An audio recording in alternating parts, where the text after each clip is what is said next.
Verdade. Tem que apostar nesse tipo de homem. É verdade, é verdade. Tá certo.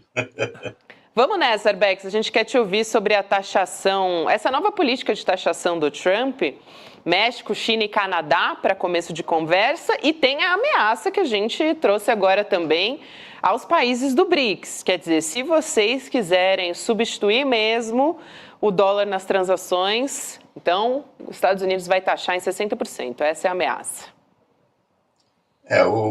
Bom, primeiro, muito obrigado pelo convite. É sempre um prazer estar aqui com vocês, apesar das tesouradas da Gabi.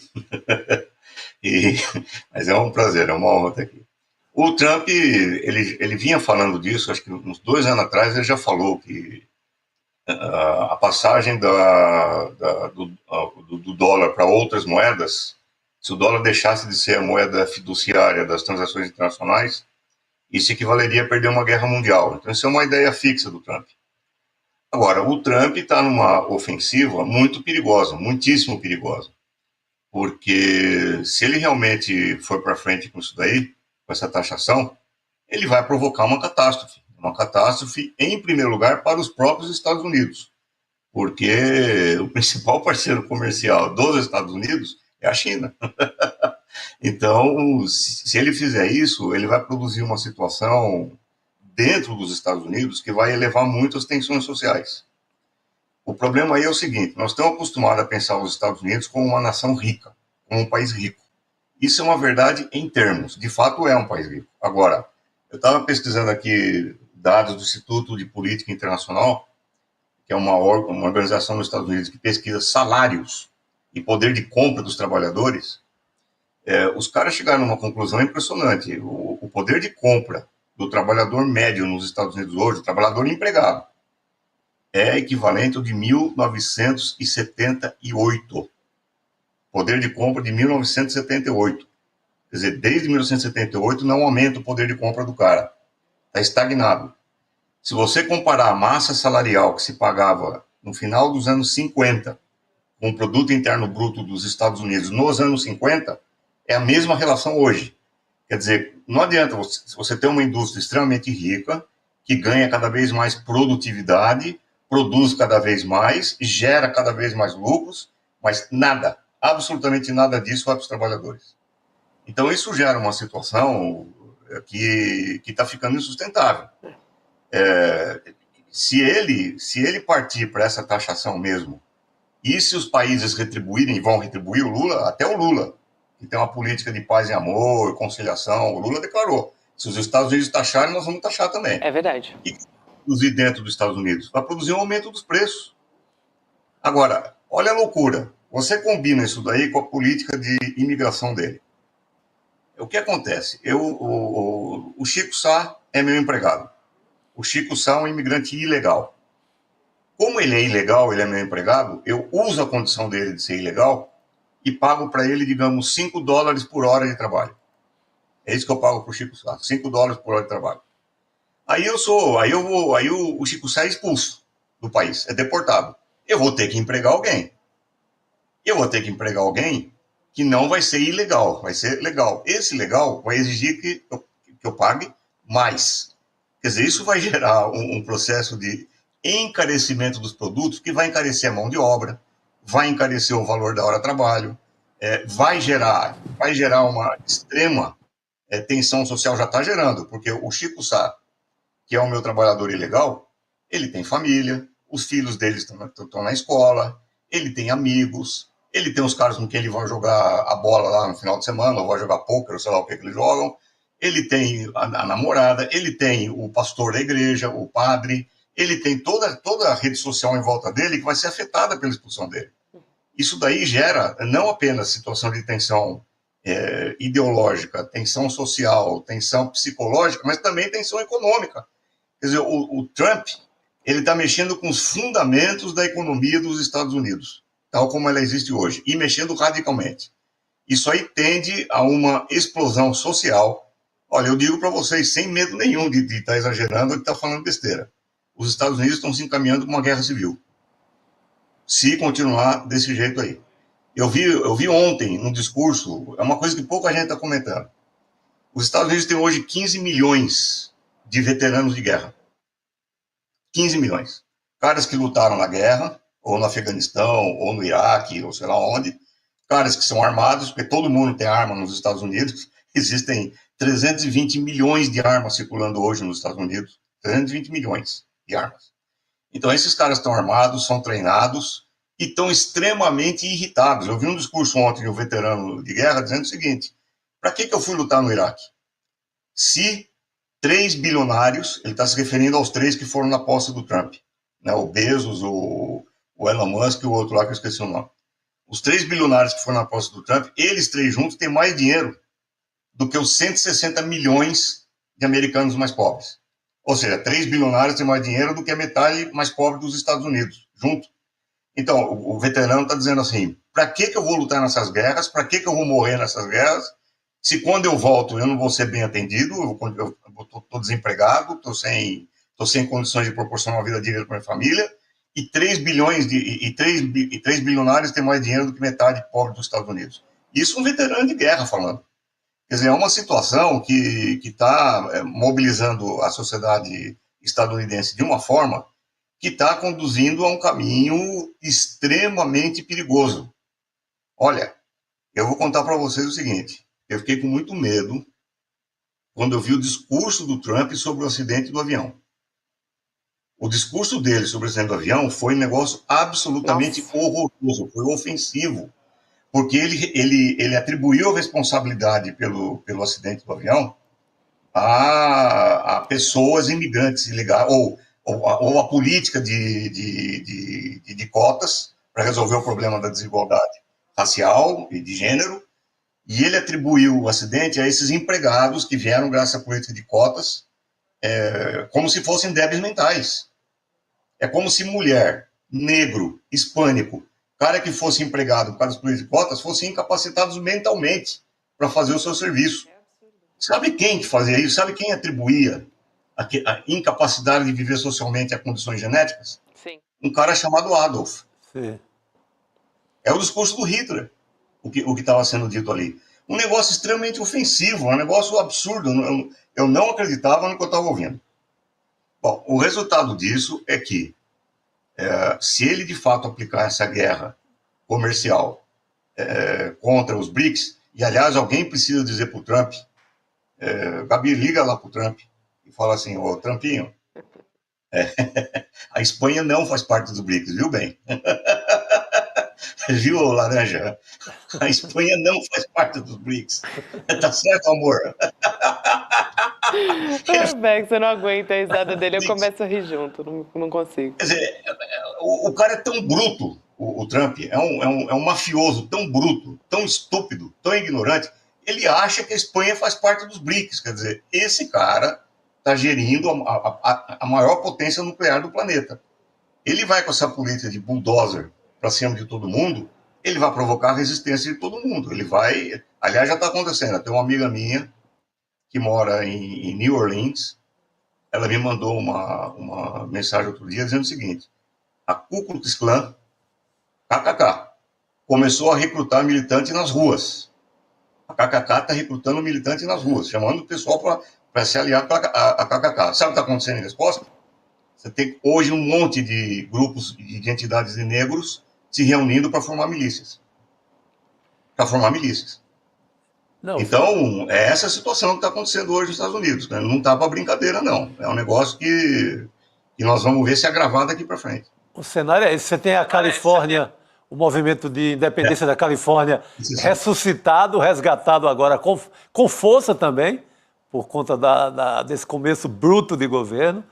Então, você falou em guerra civil, não é nada exagerado, viu, Arbex? Antes da gente continuar, deixa só eu colocar o Juliano Medeiros aqui na conversa. Por favor. Ele chegou e está aqui na mesa redonda. Faça-me o favor. Com a gente. Poxa, gente. Boa noite. Boa noite, Gabriela. Boa noite, Chico. Boa noite, querido. Arbex. São Paulo um pouco caótica nessa sexta-feira. Só nessa sexta-feira. Só nessa sexta-feira. Os outros dias estava tudo certo. Eu abandonei o carro no meio da rua e vim pra cá pra não deixar a audiência. Prioridades. Boa, minha garoto. última sexta-feira antes do retorno de Rodrigo Viana, na próxima segunda.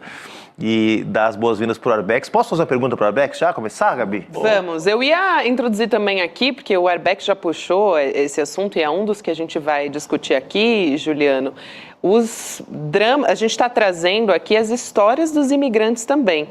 Então, acho que vale a pena só trazer uma história antes de passar para você, que é em Milwaukee. A nossa produção preparou aqui, no estado de Wisconsin, tem uma família de origem porto-riquenha, tem tudo a ver com isso que você está falando, viu, Arbex? De cidadania estadunidense, tá? Foi detida num supermercado só porque estava falando em espanhol. Então, uma mãe, uma criança e a avó foram levadas pela agência de imigração, o ICE, que a gente vem conversando aqui, e só conseguiram explicar, quer dizer, dar algum tipo de explicação, porque elas foram detidas. Elas foram detidas, foram levadas e aí sim foram liberadas depois. E aí as autoridades, olha só, Juliano, pediram desculpas, imensas desculpas. Isso resolve tudo, né? Impressionante, né? Impressionante. E a gente está falando isso ao longo da semana toda, né? Como que essa racialização do inimigo interno, né? Como que essa coisa que não é só contra os imigrantes, especialmente contra os imigrantes latinos, os imigrantes africanos, né? O Jamil Chad trouxe isso para a gente ao longo da semana aqui. Eu estava ouvindo aqui atentamente o nosso José Arbex sobre esse possível efeito bumerangue que essa política translocada do Trump pode gerar para os Estados Unidos, né? A gente viu na China, Arbex, anos atrás, né, como foi importante para o crescimento da China uma mão de obra disponível a um valor relativamente baixo, o custo do trabalho na China era relativamente baixo para financiar e para impulsionar aquele processo de crescimento econômico, né? E isso tornou a China competitiva nos mercados. E, né, hoje não, porque hoje os salários na China já estão muito mais elevados, né? Houve bastante já avanços nesse sentido. Isso que você está mencionando, essa política de perseguição aos imigrantes aliada a essa política de guerra tarifária com países que são importantes, seja do ponto de vista do fornecimento de insumos, de matérias-primas, etc., ou até mesmo como mercados consumidores dos produtos americanos. Essa soma política migratória mais guerra tarifária pode gerar uma perda de competitividade da economia dos Estados Unidos e, consequentemente, enfraquecer ainda mais a hegemonia dos Estados Unidos? Perda de tudo, não é só de competitividade. Perda de espaço geopolítico, perda de liderança política no mundo, perda de identidade, perda de narrativa. Nós estamos tratando de um império em decadência. Esse que é o problema. O Trump, ele não está fazendo isso porque ele quer. Talvez ele até queira. Mas ele está fazendo isso porque ele não tem mais saída.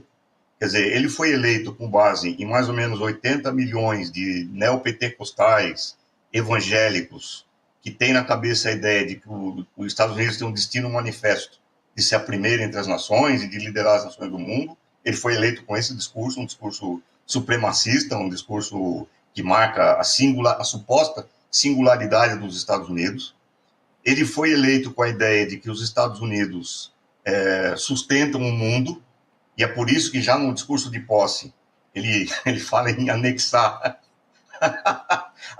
o Canadá, anexar o Canal do Panamá, anexar a Groenlândia, e dando um recado para a União Europeia. Acabou a festa. Nós não vamos mais sustentar vocês. É a retórica dele. Ele acha que ele está sustentando a União Europeia. Tanto é assim que, simbolicamente, ele nem convidou a Ursula von der Leyen, que é presidenta lá do Parlamento Europeu, ele nem convidou a mulher para fazer parte da posse dele. Ele está se lixando para a União Europeia. Ele é obrigado a fazer esse discurso, porque foi com base nesse discurso que ele coesionou uma base de apoio, que, aliás, não é nem a base de apoio, não é nem o Partido Republicano. Se você pegar o discurso de posse do Trump, ele não menciona o Partido Republicano. Ele menciona a base que apoiou a ele diretamente. É mais uma semelhança com Hitler. O Hitler, quando já estava no poder, ele mal falava no Partido Nacional Socialista. Era o Hitler direto com a base dele. Quer dizer, é uma coisa assim, eu sou o cara que vai restituir a glória do Império, eu sou o cara que vai reconduzir os Estados Unidos à sua condição de ser a primeira entre as nações, e vocês tenham fé em mim, porque eu vou botar para arrebentar. É isso que ele está fazendo, esse é o discurso supremacista. Então, para fazer esse discurso supremacista, ele vai ter que se chocar com o resto do mundo, que é o que ele está fazendo agora.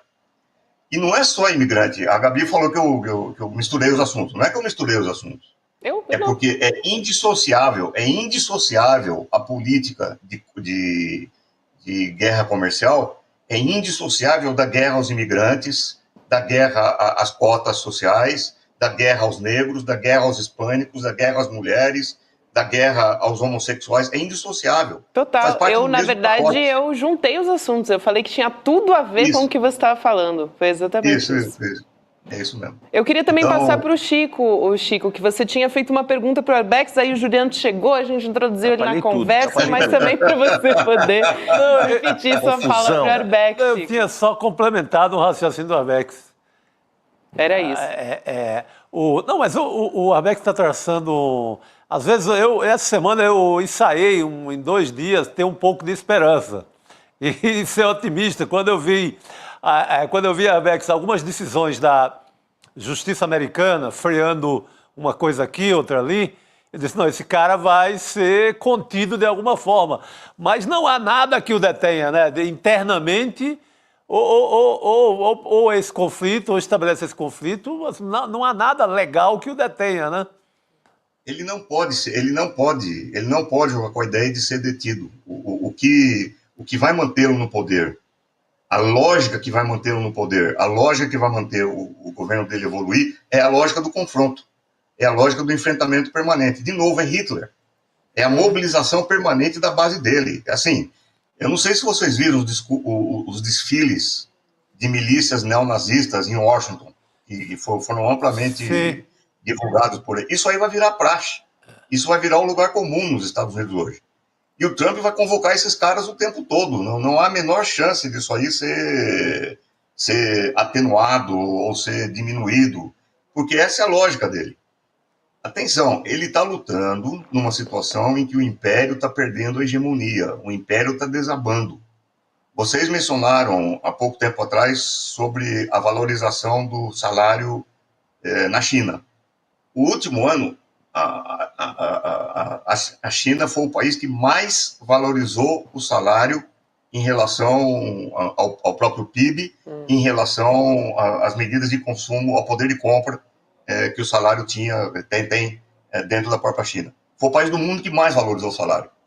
Então você tem um país que está em franca expansão comercial, uma situação de... A China já tem 20 países da América Latina já tem acordos para participar da Rota da Seda da China, 20 países da América Latina.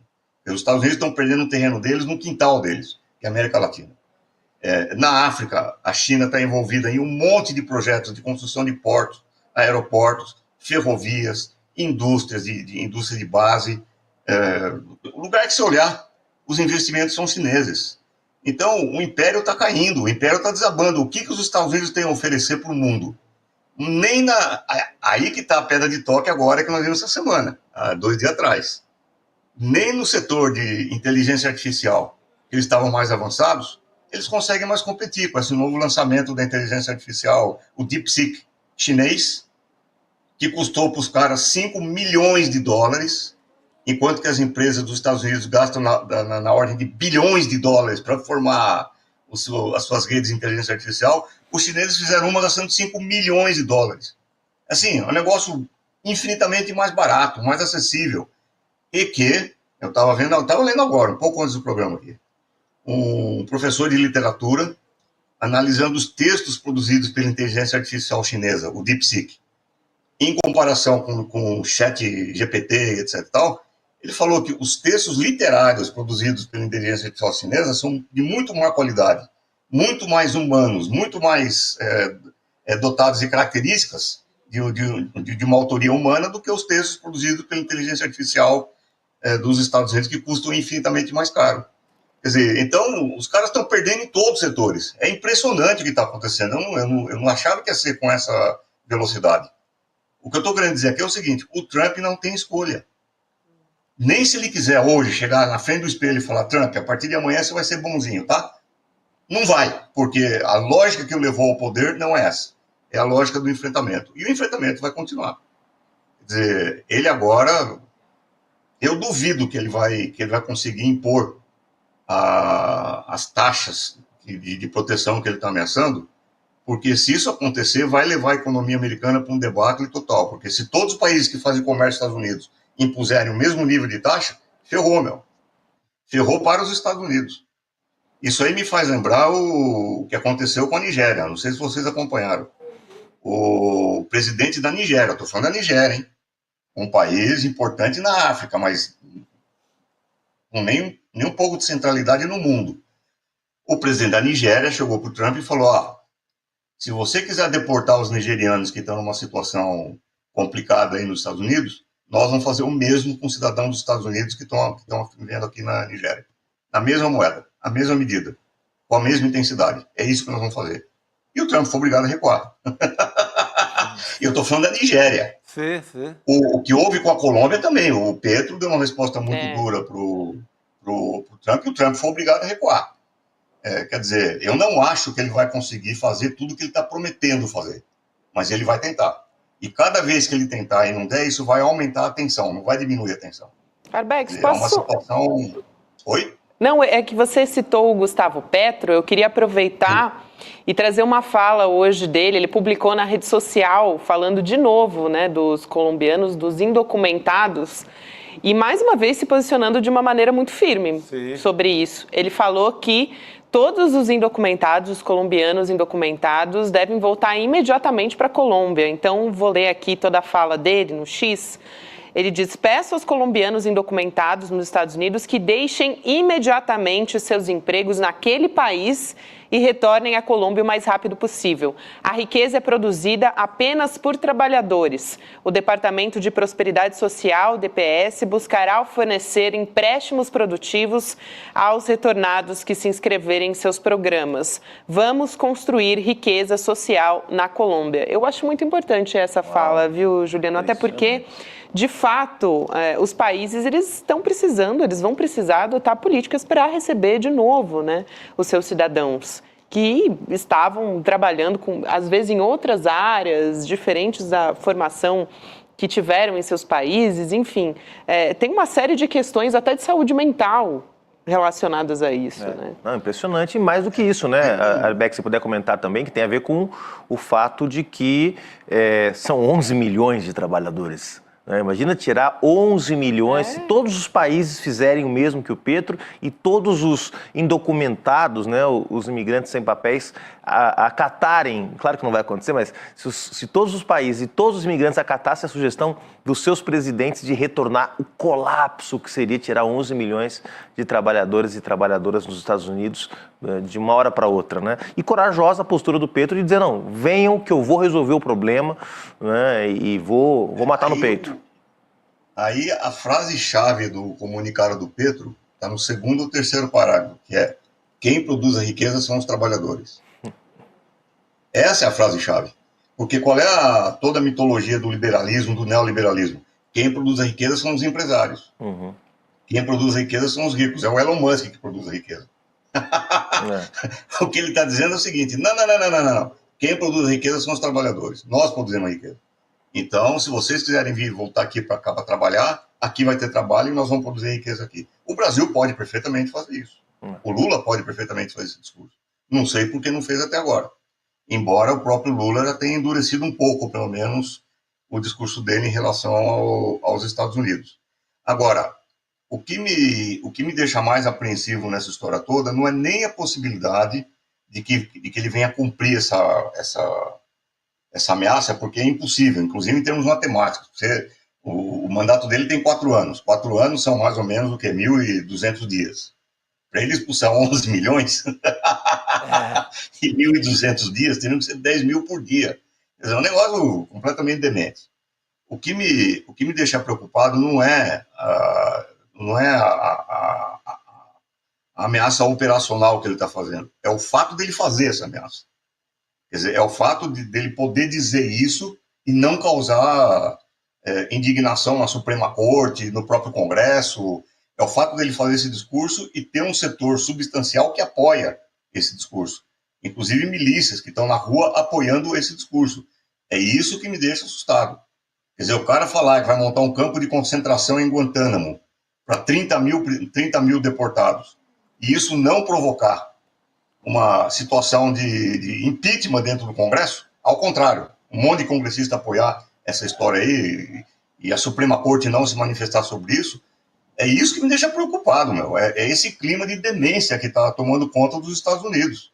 É um clima de demência, é um clima de ódio, é um clima de total, digamos, esvaziamento da humanidade. A humanidade está se perdendo nessa história toda aí. Quer dizer, e o que sobra? Arma. Os caras têm 320 milhões de armas na mão, pro bem e pro mal. Está todo mundo armado nos Estados Unidos. Eu li outro dia, não me lembro aonde que eu li, eu devia ter guardado esse dado, eu esqueci, mas uma pesquisa que fizeram que 40% da população americana hoje já acredita em guerra civil. Uau. 40%. A minha opinião, do ponto de vista como historiador, é que, na verdade, a guerra civil nunca foi, de fato, superada nos Estados Unidos. Aquela que começou em 1861, com a Guerra da Secessão, essa guerra nunca foi superada, porque nunca se resolveu, de fato, o problema racial. Tanto não se resolveu que a gente teve, por exemplo, as grandes lutas dos anos 60, com a Rosa Parks contra o Apartheid, o Martin Luther King, etc. e tal. O que a gente tem são períodos na história dos Estados Unidos em que as tensões, alguns períodos as tensões eclodem com maior força, outros períodos elas abaixam, tem período de mais tolerância, depois tem períodos em que o ódio aflora, e com a eleição do Obama, muitos disseram que finalmente os Estados Unidos apaziguaram as tensões raciais. Eu falei, não, agora vai começar uma nova etapa desse processo. Exatamente porque um negro foi eleito, isso não pode ser tolerado por aqueles setores dos Estados Unidos que nunca se conformaram com o resultado da guerra. Tanto é assim que até hoje a questão dos monumentos históricos aos líderes dos confederados ocupa um lugar central para a mobilização de forças nos Estados Unidos que são racistas, e são declaradamente racistas, como a KKK. Então, na verdade, nós estamos tendo uma retomada de um processo de guerra civil numa escala muito mais preocupante agora, porque você tem um presidente que está botando fogo na gasolina, está botando gasolina no fogo. Uhum. Eu ia falar fogo na gasolina, gasolina no fogo. Arbex, eu peguei a pesquisa aqui para você. Essa pesquisa que você citou é da YouGov, que é uma empresa de pesquisa de mercado com sede no Reino Unido, em parceria com a The Economist, que é uma revista britânica também. E aí é justamente isso que você citou, né? De mais de 40% da população prevê guerra civil dentro de uma década. Essa que você estava comentando, muito né? Alto o índice, né? Muito alto. Agora, Arbex... Não vai ser uma década, não. Não vai ser uma década, não. Vai ser bem antes. Pode ser bem menos. Esse trabalhador dos Estados Unidos, que ele já está no arroxo há muito tempo, se essas promessas todas, essa plataforma de economia do Trump não dá certo, também ele pode perder essa base, né? Ele não segura isso. Não vai dar certo. Não tem como dar certo. Pois isso é. que o Trump está prometendo. E a única coisa que vai sobrar é a violência. É por isso que eu estou falando. Chico, hoje você já tem uma população de 700 mil pessoas morando na rua nos Estados Unidos. 700 mil. Segundo o Bernie Sanders, é 800 mil. Mas vamos lá, que ele exagerou, vai. 700 mil pessoas morando na rua.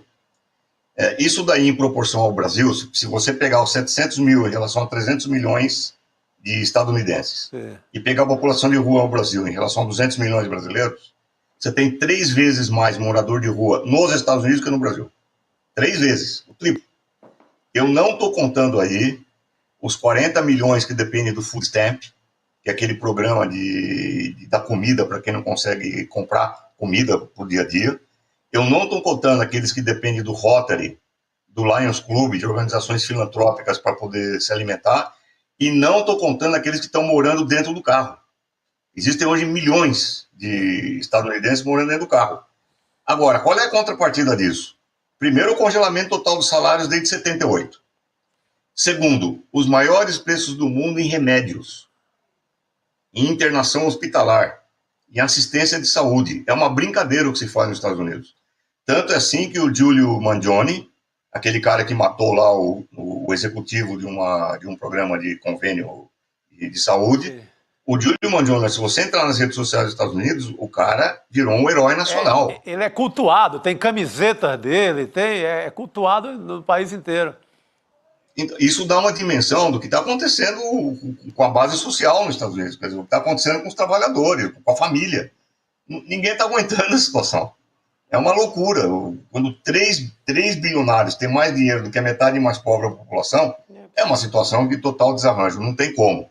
E vai piorar, porque agora, com o Trump... Tem um outro detalhe dessa pesquisa salarial que eu mencionei, que é, os salários são muito piores entre quem? Negros, hispânicos, mulheres e imigrantes.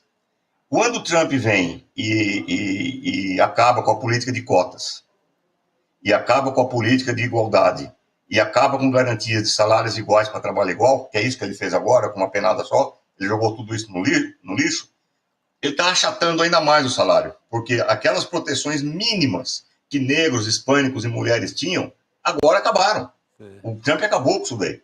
Quer dizer, não só os salários vão continuar achatados, como vão diminuir. Vão diminuir.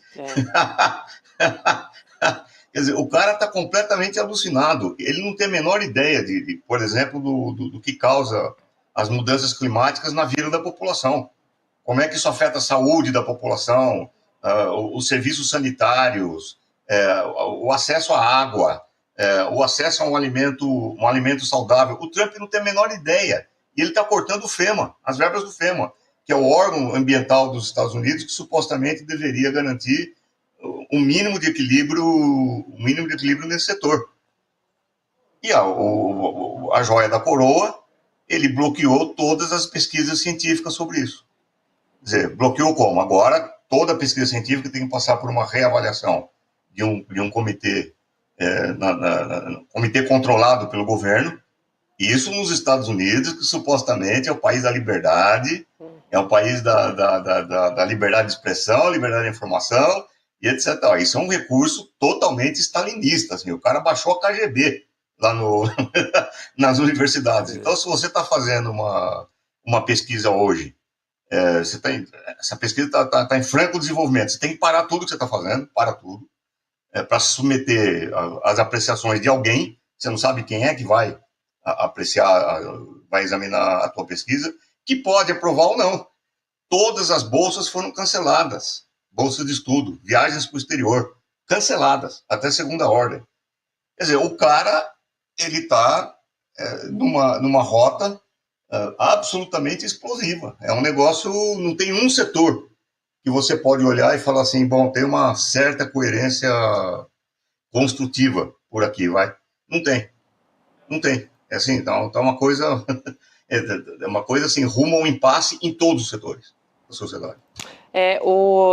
Arbex, você citou alguns cortes, né, feitos pelo Donald Trump, e um dos que a gente fala aqui é esse financiamento, por exemplo, para ONGs que atendem os migrantes. Então, mais uma vez relacionado a deportações, eu queria aproveitar para trazer um levantamento que foi feito pela Marina Dias, uma jornalista do Washington Post, mostrando que nenhum, tá, gente, dos 88 brasileiros que foram deportados e que chegaram algemados aqui no Brasil tinha pendências criminais. Então, esse discurso do Trump de que, na verdade, estavam sendo deportados e que eles iam prender os criminosos, cai por terra completamente. A gente já sabia, mas isso referenda, isso endossa com informação verdadeira, né, o que está acontecendo.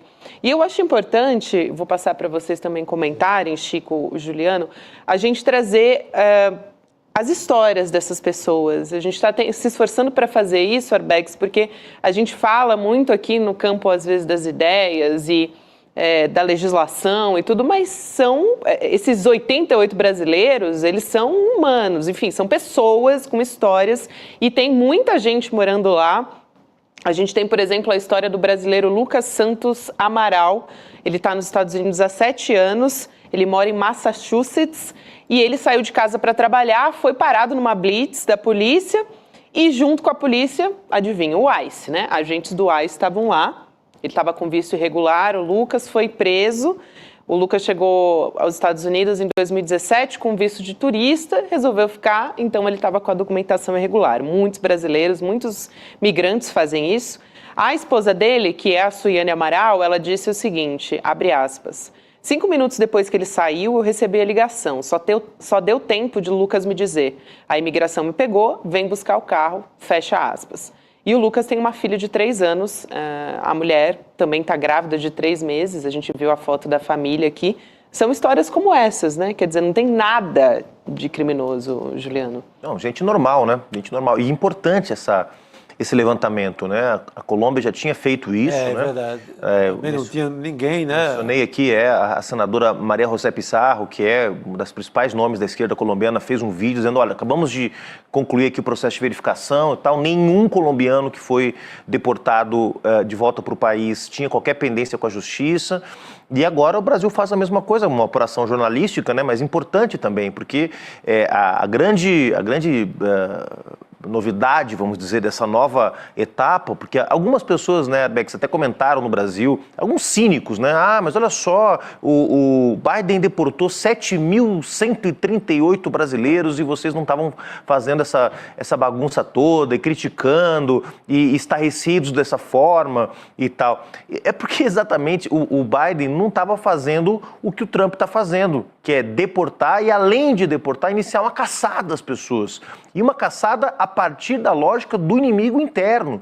Quer dizer, criar essa lógica, que, como você lembrou, né, foi prática corrente na Alemanha nazista, de criar o inimigo interno, que na Alemanha nazista eram os judeus, os comunistas, os homossexuais, que nos Estados Unidos, nos anos 50, eram os comunistas do macartismo, né, que depois passaram a ser as organizações de resistência do movimento negro, e agora são os imigrantes, né? Isso sempre acontece quando o Império, como você mencionou, quando o Império está em crise, né? Nos anos 50 ele não estava em crise, mas estava disputando a hegemonia junto com a União Soviética, contra a União Soviética.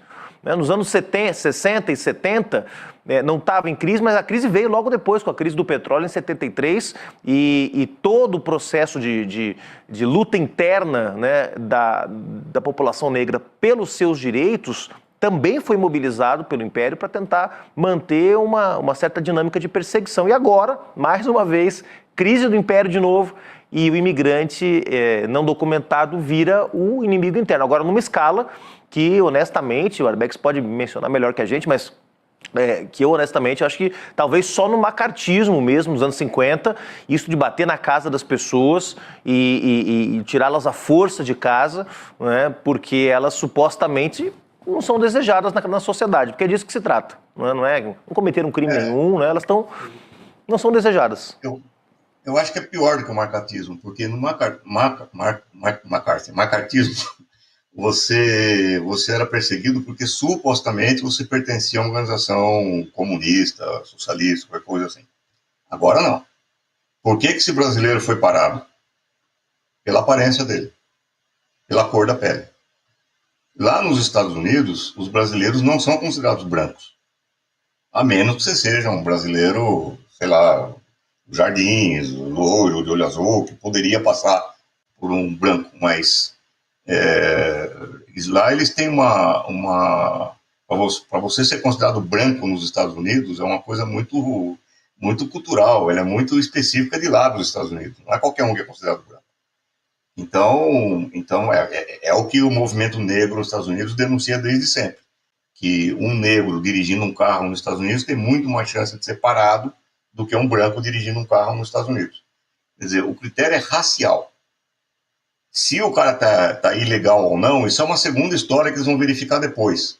Mas o critério para te parar é racial, como aconteceu com esses estadunidenses de Porto Rico, que depois esclareceu que eles eram cidadãos dos Estados Unidos.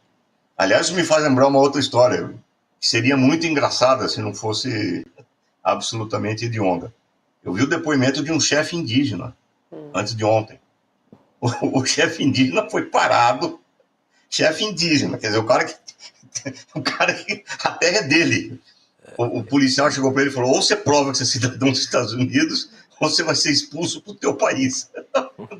O cara olhou para ele e falou: aonde você acha que é o meu país, ô cidadão? Meu Deus. Quer dizer, então, agora, note a semelhança. Não é diferente o que o Trump está querendo fazer nos Estados Unidos daquilo que o Netanyahu está fazendo em Gaza. Como é que o Netanyahu trata os palestinos? Como lixo. Mata, deporta. O Trump agora não está falando de deportar 1,5 milhão de palestinos para o Egito e para a Jordânia? Sim. Como se fosse uma brincadeira? Deporta 1,5 milhão de palestinos. É a mesma lógica. Aquilo que o Trump está fazendo nos Estados Unidos é o que Netanyahu está fazendo na Palestina. É a mesma lógica, é o mesmo modus operandi, inclusive.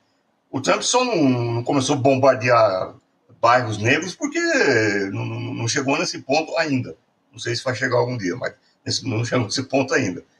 Mas é a mesma lógica, a lógica da exclusão, a lógica do apartheid, a lógica da segregação racial, a lógica do privilégio para determinados setores da sociedade, o Estado sendo o agente armado que vai aplicar políticas de segregação racial.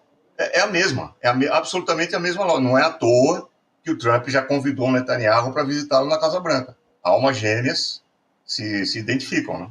E o Netanyahu já falou que vai visitar o Trump na Casa Branca.